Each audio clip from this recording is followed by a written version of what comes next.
Pedro from A&P-REACTS. I'm here today with Taylor Momsen from the Pretty Reckless to talk about the new record, Death by Rock and Roll, out right now. How's it going? It's going great. Album's out. It's awesome. How are you doing?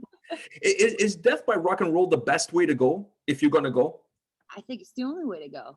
So, you know, I mean, to me, Death by Rock and Roll, it's, you know, even though it might sound morbid to some, to me, it's really, it's a phrase that our producer Kato used to say all the time. It's really it's a battle cry for life. You know, it's live life your own way, go out your own way. Don't let anyone tell you differently. Rock and roll till I die. And that's exactly what this album is all about. So let me go back a little bit. There's been a lot of things happening to the band leading up to this record. Did this make the album extra challenging from your perspective? I mean, yeah, I'd be remiss to say that it wasn't. I mean, we lost our producer Kato due to a motorcycle accident, and that was crushing to me. Is an understatement. He was so much more than a producer. I mean, he was my best friend in the whole world, and essentially the fifth member of the band. He just didn't tour with us, and so that, that kind of took, when we lost him, that kind of took me on a very downward spiral, I guess, into depression and substance abuse and everything that comes with loss and grief. And it took a lot for me to kind of pull myself out of that place. And I really credit the writing and the making of this album is the reason that I'm still here. Like I poured it all into the music because it's really the only thing I know how to do. And this record's very different than a lot of our previous work in the sense that I didn't really have to try to write it. It kind of just wrote itself. Like when I let the floodgates open, it just poured out, whether I wanted it to or not.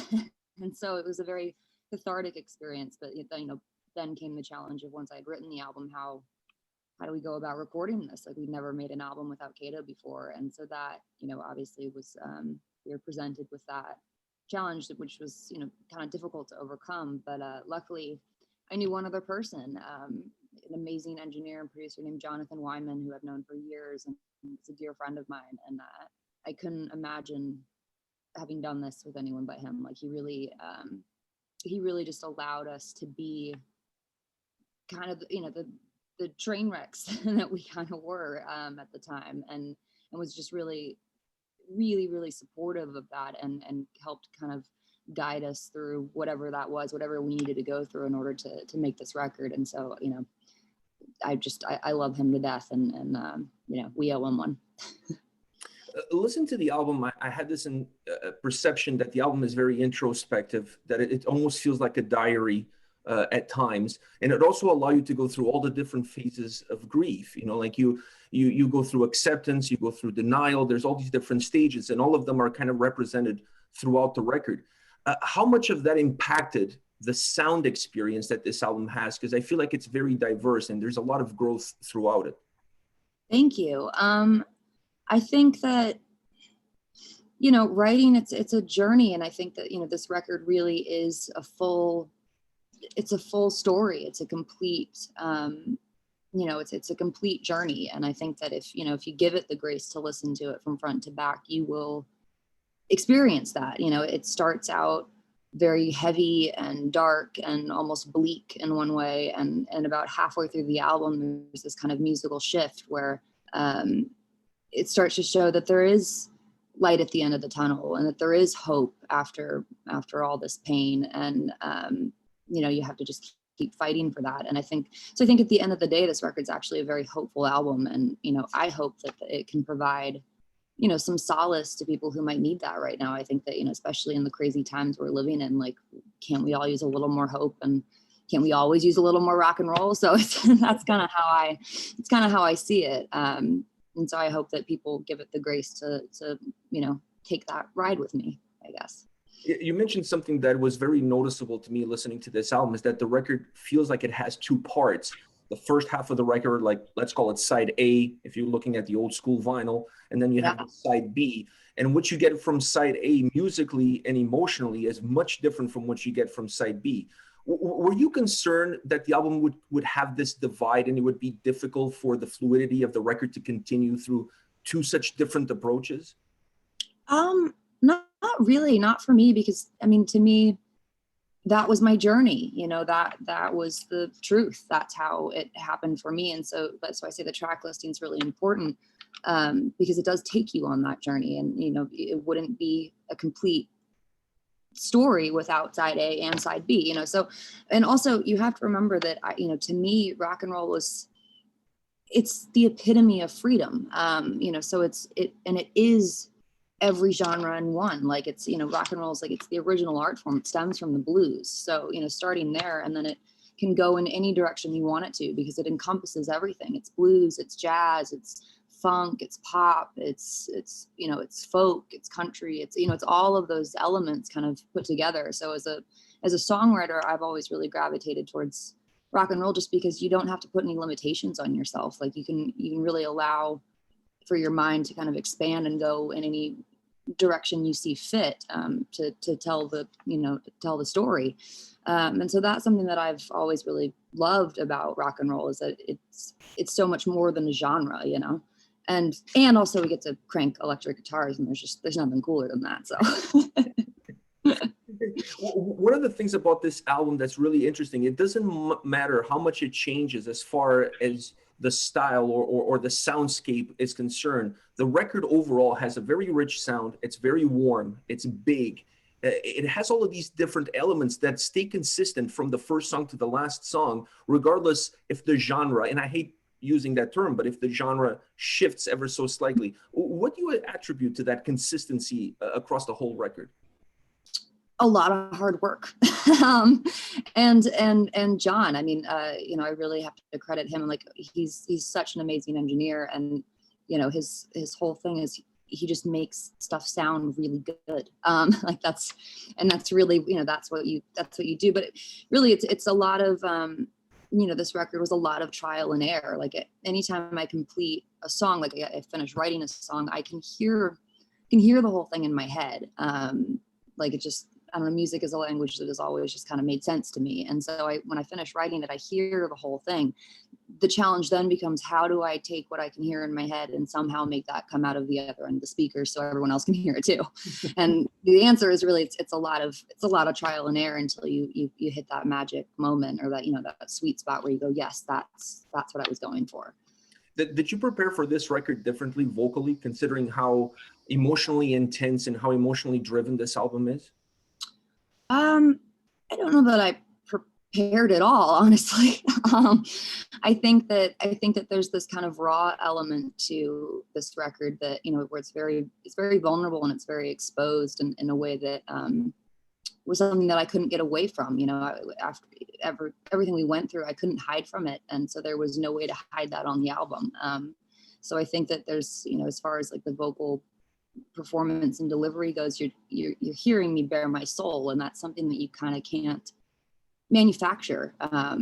It's something that I was just living, and so I think that really kind of comes through on this album, and I think that it was a huge growing step for me. I mean, I also am older than our first record. I was 15, 16 when we recorded that, and I was 25, 26 while recording this album. I'm now 27. So I think just, growth and maturity of just simply with age and experience is shown on this album. But I really think that the core of it comes from the fact that I couldn't escape what I was living and what I was feeling. So that just kind of, poured out of me and, is translated onto tape. It almost like, when I was listening to the record, it's almost like you gave a very unique fingerprint to each in every single song with your vocal approach, allowing each track to feel very special. Almost like when you're listening to each song, even though I didn't experience what you went through myself, I could connect with it because I felt like it was coming from your heart. And that to me came true on every single song with your performance. Did you feel that way looking back now at the work that's been done? Thank you, first of all. Yeah, I mean, I think I also felt it while we were recording it. I mean, there were certainly some songs that were harder than others, just, emotionally. Like I would attempt it one day and I would break down and go, nah, I can't do it today. Like it's too much. Try it again tomorrow. So I think that was something that I couldn't avoid. And I think that creates for a very special and emotional album, I have to ask you about this track, because when I was listening to the album, when it got to the end and I heard Harley Darling, I had goosebumps. And because I knew the story, I I had a tear in my eye, and I was listening to the album with my wife, and I said to her, "You have to listen to this song. I don't care if you don't listen to the whole album. You need to listen to this song, and you need to feel what I'm feeling when you listen to this track." How difficult and how necessary at the same time was it for you to have a song like that on this record?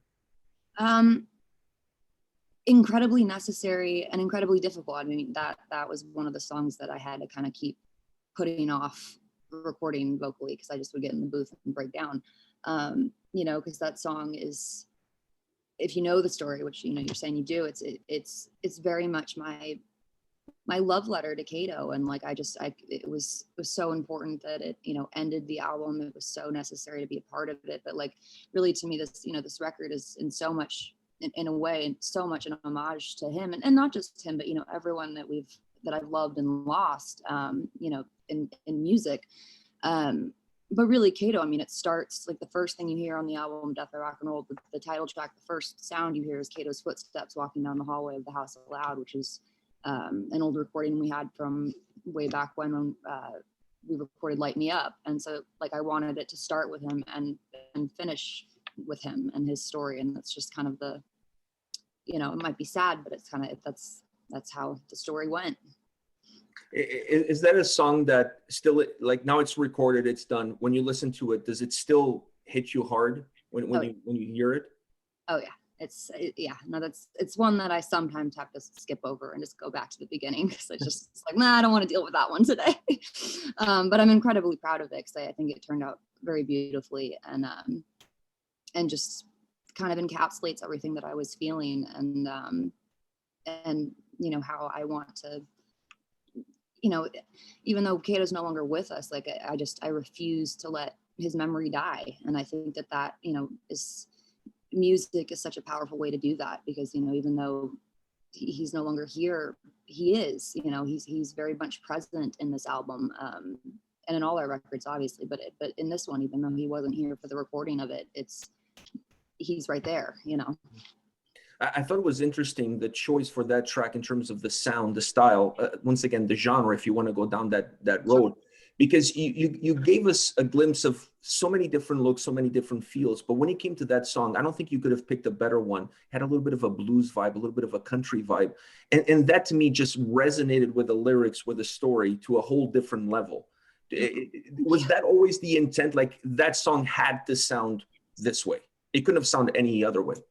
Yeah, I mean, I think that's the intent with all the songs, though. Like I was saying earlier, it's like I hear, when I finish writing it, I hear the whole thing in my head. And, you know, Harley Darling in particular, like, what are you going to scream electric guitars through that and distortion? Like that's not what the sentiment of the song is saying. So really the song, in any song, the song dictates what it should sound like and where it should go musically, because it's about what you're saying. It's about the sentiment. And I think that people tend to overlook lyrics because, you know, it's the thing you actually notice last, but lyrics are the secret weapon to everything. Like that's the, you know, that's where you really can kind of get inside the artist's head, is if you pay attention to that. And if you deviate too far away from, you know, the core sentiment of the song just to make it sound like something else or whatever, like then you're not doing the song justice. You know, so it's, the songs really dictate what the songs themselves dictate what they should sound like when they're recorded. And Harley Darling was certainly one of those tracks where it was like,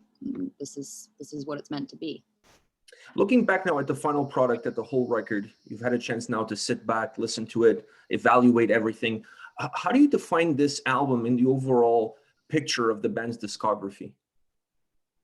I mean, I really feel like this album is such a rebirth for the band. Like it feels like the first album in so many ways that I don't even know how to describe, because I think, you know, when you've lost everything, you have to pick yourself up and essentially start from scratch, which is what we did. And so it feels like the first album in a lot of ways, with that same kind of excitement and that same, you know, almost reborn. Like I keep using the phrase rebirth, but you know, in a grander scope than that, I really think that we took a lot of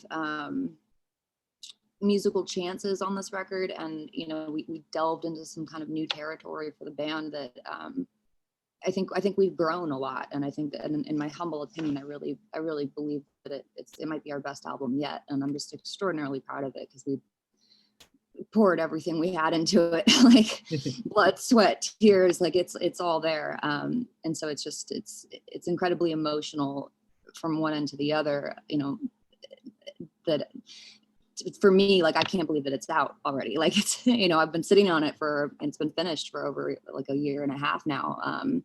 And so it's a little surreal that everyone can finally hear it. Like this journey and the story that, you know, we went on and we went through is suddenly out into the world, and it no longer just belongs to me, it belongs to anyone who listens, and that's a very beautiful thing. But it's also this kind of weird thing to wrap your head around, of like, oh, everyone can hear everything. Like, it's very, you know, it's very exposing in one way, which is what I think, you know, great music should do. Like, I think you have to kind of bare your soul in order to create something that is great and that, you know, hypothetically can last the test of time. I mean, I certainly hope that my legacy, you know, is lived on through my music, and this album is certainly one of those records that I hope that when I'm no longer here, people will go back and listen to it and go, I remember.